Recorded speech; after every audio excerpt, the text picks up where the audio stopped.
Assalamualaikum warahmatullahi wabarakatuh. Hari ini kita akan membahas tentang oleum atau minyak, di mana oleum atau minyak dikelompokkan menjadi dua kelompok berdasarkan konsistensinya. Yang pertama adalah olea pingua atau minyak lemak, merupakan campuran senyawa lemak bersuhu tinggi dengan gliserin yang diperoleh dengan cara pemerasan. Yang kedua adalah volatilia atau minyak atsiri atau disebut juga minyak aromatika atau bisa disebut juga dengan minyak esensial, merupakan campuran bahan-bahan berbau khas yang menguap yang diperoleh dengan cara penyulingan atau pemerasan simplicia segar ataupun sintetis diperoleh dari tumbuh-tumbuhan. Yang akan kita bahas pertama adalah oleum anisi.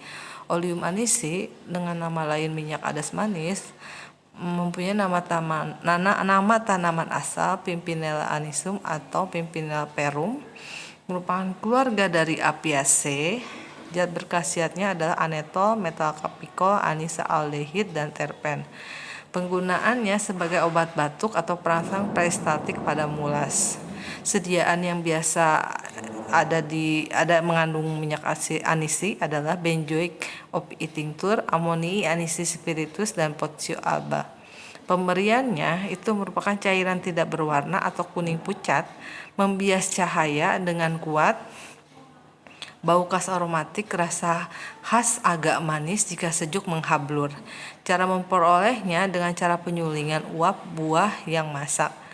Penyimpanannya dalam wadah tertutup rapat, terisi penuh, terlindung dari cahaya. Jika menghablur sebelum digunakan harus dipanaskan hingga hancur. Ini anisi ini termasuk ke dalam olea volatilia.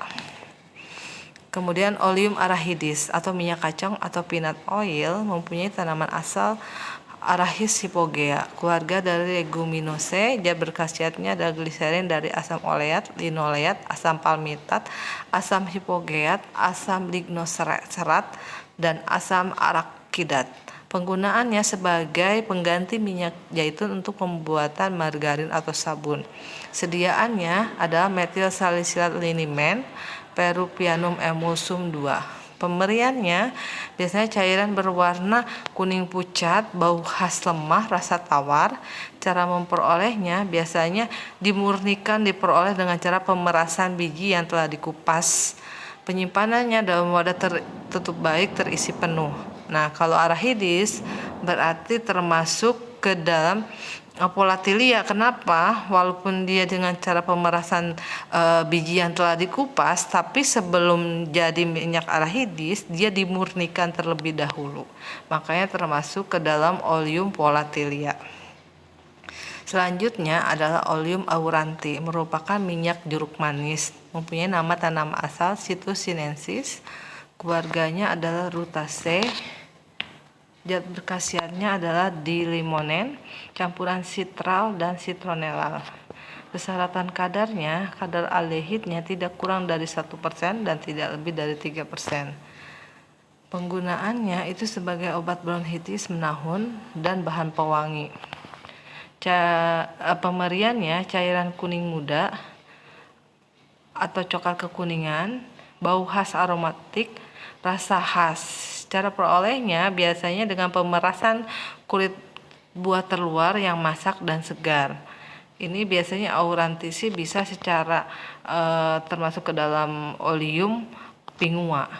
Ini ada 5 cara memperoleh oleum auranti. Yang pertama dengan cara sisilia, di mana kulit buah diperas dengan tangan di antara bunga karang. Ya, diperas, minyak yang menyerap dalam bunga karang dikumpulkan. Kemudian ada juga cara Prancis. Jadi kulit buah diguling-gulingkan dalam tong berduri, minyak yang keluar dari luka-luka kulit buah dikumpulkan. Yang ketiga, cara Guinea. Cara Guinea itu kulit digaruk dengan sendok tajam, minyak yang terkumpul ditaruh ke dalam panci. Yang keempat, cara California. Biasanya seluruh buah diperas, dipusingkan atau diputar-putar hingga terpisah bagian padatnya, bagian air jeruk, dan bagian minyaknya. Yang kelima, cara yang khusus, biasanya buah diparut kulitnya atau kulit buahnya digiling di antara 2 silinder. Itu cara pembuatan Oleum auranti. Kemudian Oleum kakao atau lemak coklat. Mempunyai nama tanaman asal Theobromon kakao, keluarganya Serculiaceae. Zat berkhasiat utamanya sebagian besar gliserida dari asam stearat, asam palmitat, asam oleat, asam laurat. Terdapat pula sejumlah kecil gliserida dan asam arakidat, asam linoleat, asam formitat, asam asetat, dan asam butirat. Sediaannya biasanya aminopilin suppositoria, Bibazae suppositoria, Bisacodyl suppositoria. Pemberiannya dia lemak padat, ya, warna putih kekuningan, bau khas aromatik, rasa khas lemah agak putih pada suhu 25 derajat menjadi lunak dan mencair. Cara memperolehnya biasanya dengan pemerasan panas biji yang telah dihilangkan kulit bijinya, yang telah dipanggang. Biji yang dipanggang digiling dengan penambahan natrium karbonat lalu diperas lagi masih panas. Oleum kakao biasanya basis, ya, dia basis untuk pembuatan supos, ya, karena dia mudah meleleh kalau kena suhu tubuh.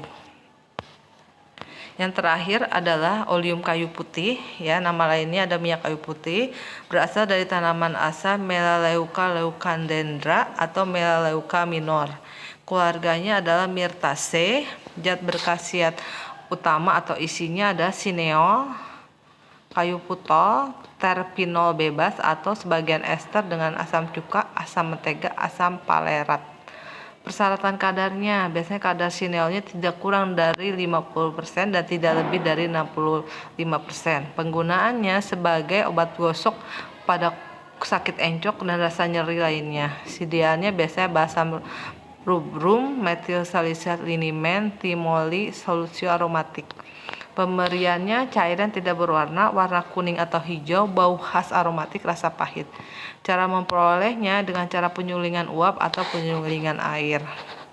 Nah, itu saja materi untuk Oleum. Cukup sekian. Wassalamualaikum warahmatullahi wabarakatuh.